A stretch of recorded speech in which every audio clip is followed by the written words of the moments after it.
It's a lovely Sunday morning in southeast London, and we're filming today with this setup here, Sony FS5 Atomos Inferno recorder, recording raw out into this, but it's ProRes. The exciting thing is this though, the Fuji MK50-135, the longer focal length brother to this lens, the 18-55 cine lenses for E-mount. These are beautiful lenses. I've used this one for a number of months, and we're going to spend the day filming around London. So checking our back focus through the entire zoom range. This is par focal, and to make sure it all works, we do with the focus chart, we can adjust our back focus here until it is in focus all the way through, and then once you found that point, you lock it down. The FUJIFILM MK50-135mm t2.9 is the same weight as the 18-55, has the same filter diameter, is the same length. What's different, of course, is that focal length. A slight crossover at the wide end, 50mm to 135. This range is equivalent on a full frame camera around 70 to 200mm. That standard telephoto range that is so useful when out and about shooting. The key features of this lens are the same as its wider brother. Par focal, so it keeps its focus throughout the zoom range. You don't need to change it once it's been set. Constant aperture t2.9 throughout the zoom range, whether you're at full wide or full telephoto, the amount of light that goes through this lens is exactly the same.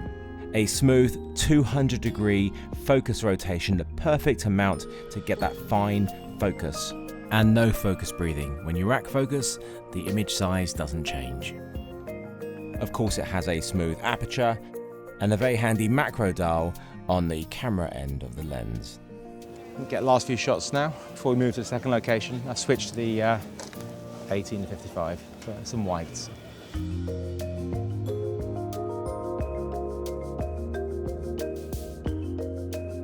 Normally when I go out and shoot documentaries, I have a bag full of lenses. It's nice to be able to go out with just the two zoom lenses. So I've got the 18-55, I want to get tighter shots. I'm going to switch to the 50-135.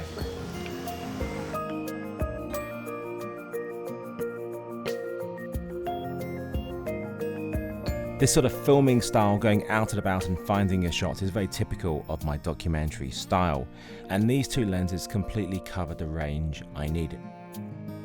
To be able to go out with two cinema lenses of this quality, which cover this range and at this speed of t2.9, is fantastic. They weigh less than 1 kilogram, makes going out and filming and just having one single bag with a spare lens in an absolute joy. Last shots of the day. One of my favourite spots in London. Symmetry is always slightly off in St Paul's and Millennium Bridge, but it's worth getting, and it's a great way of showing the extremes of how tight I can get on the end of 135 and how wide on the 18mm. All of these features are fantastic, but if the image quality wasn't good, there's no point. Thankfully, the image quality is not just good, it's fantastic. So sharp, so beautiful. The image out of these lenses and the bokeh, the outer focus area, looks wonderful. Without question, these two lenses have become my favourite lenses to shoot with the Sony FS line. They are absolutely beautiful.